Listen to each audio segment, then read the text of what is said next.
Hello dear students, how are you all? I hope you all are good at your home. So today in this video we are going to continue the chapter 5 separation of substances of your 6th science book. So आज हम इस video में इस chapter के question answers को study करेंगे. So first question is what is sieving? Sieving क्या है? Sieving is a process of separating the components of a mixture when the components of a mixture have different sizes. Sieving एक वो process है जिससे हम किसी भी मिक्सचर के कंपोनेंट्स को अलग करते हैं जिस मिक्सचर में कंपोनेंट्स के साइज डिफरेंट होते हैं. जैसे कि गेहूं को साफ करने के लिए हम सीव का यूज़ करते हैं. जो भी उसमें हस्क होते हैं, स्टोन्स होते हैं, कुछ मस्टर्ड सीड्स होते हैं, तो वो सीव की हेल्प से हम उनको अलग कर देते हैं और गेहूं अलग हो जाते हैं. Second question is how will you separate husk or dirt particles from a given sample of pulses before cooking? खाना बनाने से पहले जो भी हम दाल लेते हैं उसमें जितना भी हस्क और दूसरे डर्ट पार्टिकल्स होते हैं उनको हम अलग कैसे करेंगे? The answer is by sedimentation and decantation we can separate husk or dirt particle from a given sample of pulses before cooking. Sedimentation और डिकेंटेशन के प्रोसेस की हेल्प से पल्सेस में से जो हस्क और दूसरे डर्ट पार्टिकल्स हैं उनको खाना बनाने से पहले अलग कर सकते हैं. Third one is what is sedimentation. Sedimentation is the process in which heavier particles of an insoluble solid in a liquid settle down if keep untouched for a while. Sedimentation एक ऐसा प्रोसेस होता है जिसमें heavy particles जो होते हैं, जो liquid में इनसॉल्युबल होते हैं, वो नीचे बैठ जाते हैं अगर हम उसको थोड़ी देर के लिए टच ना करें या उसको स्टिर ना करें. Next question is what is decantation. Decantation is the process of pouring out the liquid without disturbing the settle down impurities. Decantation वो प्रोसेस होता है जिसमें से हम पानी को अलग निकाल लेते हैं बिना उस इम्प्योरिटी को डिस्टर्ब करे जो कि नीचे से बैठी हुई है. जैसे मैंने आपको अभी एग्जांपल दिया कि ग्लास में नीचे डर्ट बैठ जाती है थोड़ी देर के लिए अगर हम उसको ना टच करें तो. उसके बाद जब हम ऊपर से उसके पानी को धीरे धीरे दूसरे ग्लास में पोर कर देते हैं और डर्ट उसमें ही रह जाती है ग्लास में, तो ये प्रोसेस डिकेंटेशन कहलाता है. The fifth question is why is chlorine mixed with drinking water. Chlorine को पीने वाले पानी में क्यों मिलाया जाता है? Answer is chlorine kills the harmful bacteria which is responsible for many waterborne disease. Chlorine उन सभी बैक्टीरियाज को मार देती है जिनसे वाटरबोर्न डिजीज हो सकती हैं. फॉर दिस रीज़न इसी वजह से chlorine is mixed with drinking water to make it more safe.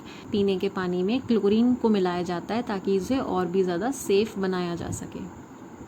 Sixth question is what do you mean by solubility. Solubility से आप क्या समझते हो? The quantity of a substance that can be dissolve in a fixed amount of another substance at a given temperature is called the solubility of the substance. किसी भी substance की वो quantity जो किसी एक फिक्स टेम्परेचर पर किसी दूसरे सब्सटेंस में मिक्स्ड हो सकती है, जितना वो मिक्स्ड हो सकती है वो उस सब्सटेंस की सॉल्युबिलिटी कहलाती है. किसी एक छोटे ग्लास में 1 चम्मच चीनी अच्छी तरीके से घुल जाती है. अगर आप उससे 1 चम्मच और एक्स्ट्रा डालने की कोशिश करोगे तो वो उसमें नहीं घुल पाएगी. तो मीन्स उस उतने ग्लास में सिर्फ 1 चम्मच चीनी ही घुल सकती है, तो वो उसकी उतनी सॉल्युबिलिटी कहलाएगी. नेक्स्ट हम इसमें लॉन्ग क्वेश्चन आंसर्स देखेंगे. फर्स्ट क्वेश्चन है why does visibility increase after rain. बारिश के बाद जो विजिबिलिटी होती है वो ज़्यादा बढ़ क्यों जाती है, हमें दूर दूर तक का साफ साफ दिखने लगता है. Answer is it is so because. ऐसा इसलिए है the dust particles present in atmospheric air. जो हमारी एयर में जितने भी डस्ट पार्टिकल्स होते हैं are settled down by the rain drops. वो ड्रॉप्स की वजह से नीचे बैठ जाते हैं, मीन्स ज़मीन पर बैठ जाते हैं.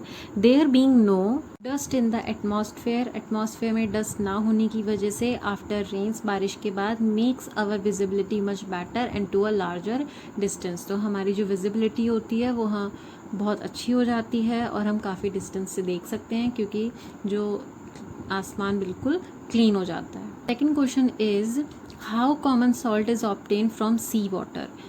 सी वाटर में से कॉमन सॉल्ट को कैसे ऑब्टेन किया जाता है? Water from sea is collected in open shallow pits. समुद्र के किनारे पर ही ऐसे पिट्स बनाए जाते हैं जिसमें उस पानी को कलेक्ट किया जाता है। Then water slowly turns into water vapour by absorbing the heat of the sun. इसके बाद वो पानी सन हीट की वजह से धीरे धीरे इवेपोरेट होना शुरू हो जाता है।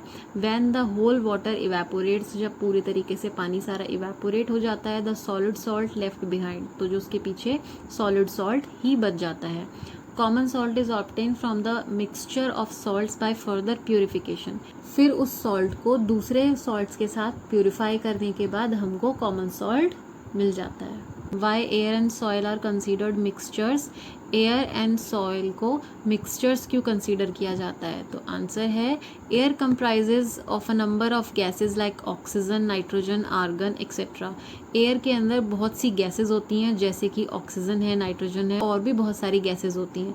Therefore it is a mixture, इसीलिए यह एक मिक्सचर है। Soil has variety of nutrients such as phosphorus, nitrogen, silt, clay, pebble etcetera. Soil के अंदर भी बहुत सारे न्यूट्रिएंट्स होते हैं, जैसे कि फॉस्फोरस, नाइट्रोजन है, और भी बहुत सारी चीज़ें होती हैं, silt, clay and payable.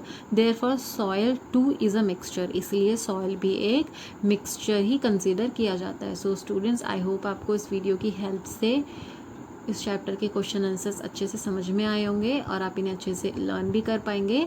Thank you so much.